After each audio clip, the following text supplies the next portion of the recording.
Welcome back, my beautiful friends. You're listening to A Moment of Zen right here on 710 WOR, the voice of New York, iHeartRadio. I'm your host, Zen Sams. Coming up in our influencer segment brought to you by Revere Securities. Today we're featuring 28-year-old William Rodgers. He's an American professional race car driver, born in Maui, Hawaii, and currently resides in North Carolina.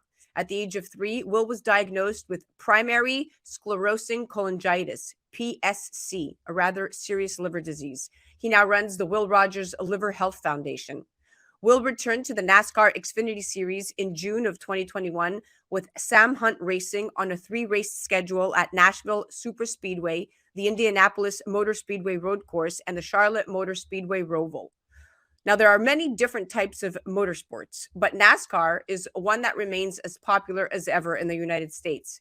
Even though it has been around for over 60 years, people are still drawn to the excitement and drama that unfolds on the track. So why does NASCAR continue to be so popular? Well, fans all over the U.S. continue to enjoy this sport, with a new study finding that NASCAR fans consider themselves some of the most patriotic sports fans in the world. Now, this is because NASCAR offers something other sports don't, a sense of community. When you go to a NASCAR race, you're surrounded by people who share your passion for the sport. And this feeling of camaraderie is one of the things that keeps fans coming back year after year. Welcoming now to the show is the amazing Will Rodgers. Welcome, superstar. Wow, thank you very much. That was a heck of an intro and a great way to summarize NASCAR as a community. But glad to be here. Absolutely. Congrats on all your success. So let's start from the beginning. You were diagnosed with primary sclerosing cholangitis at the age of 3 and became a liver disease survivor. Talk to me about this liver condition. Absolutely. PSC is something that maybe not a lot of people know about. Actually, in general, liver disease is not necessarily top of mind, at least for Americans. And we're trying to change that a little bit. But for me, my liver journey started at 3, like you said. Diagnosed with PSC really out of the blue. I was a healthy young kid, playful, energetic, really had no issues that my parents could notice. But after, I think, a trip out of town, and we came home and my parents started to realize, okay, Will might be a little bit sick. And I was a little, slow, lethargic. And as it progressed over the next day or two, they realized, okay, we need to take him to the doctor. There's something wrong. And we saw our local pediatrician there. And my mom tells the story better than anybody that when he diagnosed me or examined me, he was typically a very frequent talker. He would talk your ear off for hours. My mom said he came out of the exam room white as a ghost and couldn't say a word because he realized that my liver was in big trouble. So my abdomen was swollen. I was jaundiced. My eyes were yellow. So I had all the signs for liver problems. He very quickly, referred us to go to Johns Hopkins in Baltimore. And I was then treated by the great hepatology team led by Dr. Kathleen Schwartz there for the next 2.5 years after being diagnosed with PSC.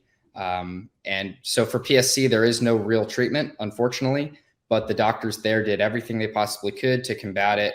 And I am one of the lucky ones that has been able to be treated with what's available and, emerge on the other side to be healthy and consider my PSC an underlying chronic condition for about 20 years. You have come such a long way, and thank you so much for educating me and our listeners on that. It's definitely something, to research and look out for, but you are definitely a survivor. So thank you for that. Now let's getting back to NASCAR. So NASCAR is popular because it's a sport with such rich history and tradition. And many of the biggest names in racing have come from NASCAR, including Richard Petty, Dale Earnhardt Sr., Jimmy Johnson.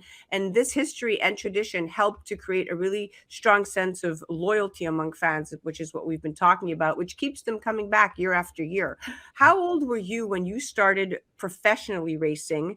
I know that you were introduced to go-karting at the age of 9, but how old were you when you really took it to the next level and seriously? Yeah, I took it really seriously around 2016.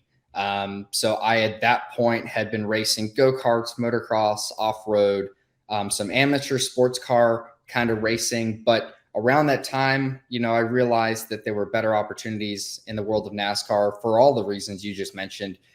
With it being very big, a lot of big names coming from it, and a real industry behind it, I realized, okay, that's something that I have to pursue. That's what's going to keep my racing career going. And I made that transition into stock car racing. It wasn't an easy one, I could tell you that. I was coming from low horsepower cars, front wheel drive, for that matter, into a big 700 horsepower, 4,000 pound or 3,000 pound, stock car that pretty much primarily only drove on circles. So making that transition was a big one, but I was very lucky to find success early on, find some really good people to kind of latch on to, learn the ropes from. And it's progressed over the last 6 years or so for us to be racing part-time in the Xfinity Series. So it's been a heck of a journey. Heck of a journey. You should say so. Yeah, absolutely. I mean, you've come such a long way. So did you formerly train, and what does your training routine currently look like? Yeah, there's honestly not a real formal way of training, I guess you could say, for stock car racing. But I think a lot of people might find interesting is, it is a very physically, reliant sport. You have to be very physically able.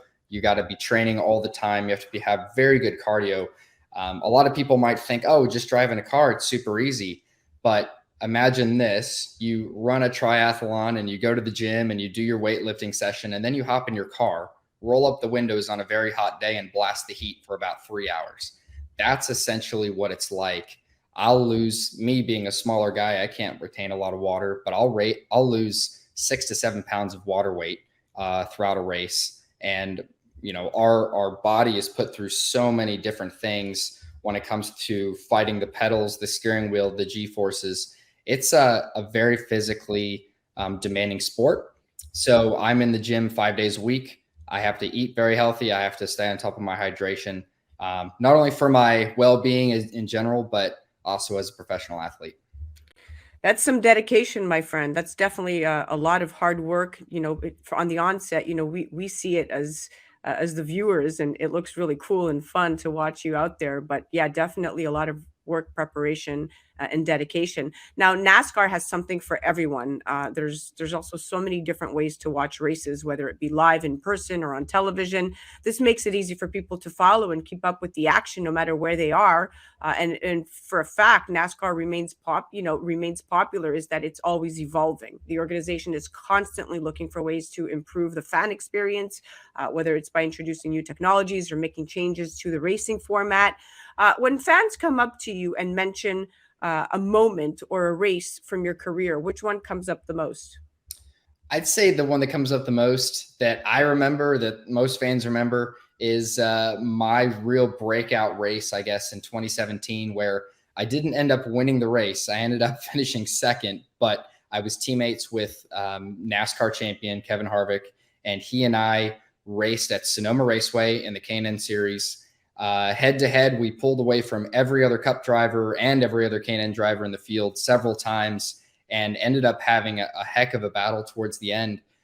That race sticks out because when I started that race, honestly, nobody knew who I was. I was just a kid from the West Coast, just getting into stock car racing. But after that race, I got out. After Kevin did beat me, I learned a lot of lessons that day. But he beat me, and he actually sung my praises essentially to the media, and I became a nobody and then into a somebody that day. And everybody in the industry knew who I was, and I'm still definitely recognized for that race a lot, even to today. So Congratulations. Yeah, I will say I went back the next year and I won the race because of the things he taught me. So I was able to, really benefit in many ways. One, become a somebody, and then really learn how to improve my racecraft. You had a great mentor, sir. So definitely came full circle. Now we have about 3 minutes left, and I wanted to get your insight on this. So Devin Roos is just about the second openly gay driver in NASCAR history. He came out 2 years ago, and what was the hardest thing he'd ever done, he said, is coming out. But the most amazing thing was that he received so much support from other drivers, and he said it had been amazing, and he hoped his story could inspire others facing similar challenges. And recently, gay motorsports racer Zach Herron also made his long-awaited debut in NASCAR, in a NASCAR affiliated race in Phoenix earlier this month. And he made his debut as an out gay man. What do you say to these men for coming out and embracing who they are in such a heterosexually male dominated sport? I say you have to do it the way that you want to do it. But what I've experienced and what Devin's experienced, who's a really good buddy of mine, and I've got to know his perspective and what he's gone through. And then from my perspective too, being part of that community, but really kind of doing it in my own way, just being comfortable with yourself, but knowing the fact that the majority of people in this industry, although there might be a negative connotation about it, whether it being, what you mentioned before or something else, there is a lot of acceptance. There's a lot of inclusivity. There's actually very little that I've experienced of the opposite. And I think that it really just takes people being comfortable with who they are, maybe not pushing it in one way or another that would, impose anybody's time or interest, but just being yourself. And I think that when it comes down to it, being professional athletes and influencers, the way I've thought about it is for fans, it's a lot easier to hate an idea than hate a person. So if you can become a person that people believe in on the racetrack, off the racetrack, and put forth your values and be a good person, give back to the community, no matter who you are, you're going to be accepted, in my opinion. And that's kind of what I've been living by recently. Oh, you are such an old soul. Wise words coming out of your mouth at 28 years old. You are reminding me of somebody who's, teaching your younger self or teaching people out there who are also doubting themselves of who they are, who they are comfortable with reflecting to the world. So thank you so much for being so transparent and honest yourself. That's truly, it goes a long way because people look up to you. Sure. Yeah, I appreciate it. It's been a long journey, but I've just found my own way and hoping to help influence others do the same. Absolutely. So you are definitely a self-made racer, and you are an emerging shining star, of American motorsports for sure. You are a brand ambassador for amazing companies such as Kelly Benefit Strategies and Dryden Performance. I know that you have so many others lined up as well. But if you have about 1 minute. If someone paid you $5 million to design a new track somewhere, what kind of track would you make, and what elements would it have? That's a really good question. I haven't really thought too much about that.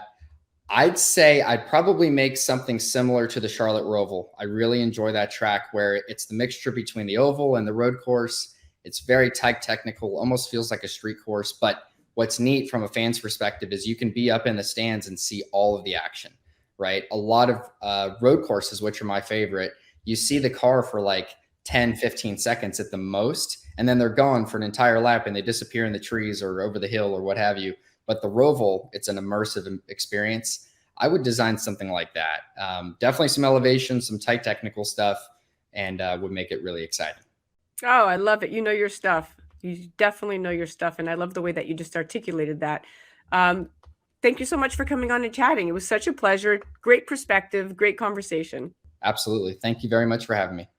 You guys definitely have to check out Will Rodgers. Head directly to his website, willrodgersracing.com, or you can check him up on the gram or on Twitter, @WillRodgers_. That was our influencer segment brought to you by Revere Securities. You're listening to A Moment of Zen right here on 710 WOR, the voice of New York, iHeartRadio. We'll be right back after this. A Moment of Zen is brought to you by Revere Securities. Revere is committed to building a relationship of trust in which they work closely with you to help you define your objectives, explore alternatives, and choose the financial and investment strategies that are most appropriate for you. Go to reveresecurities.com.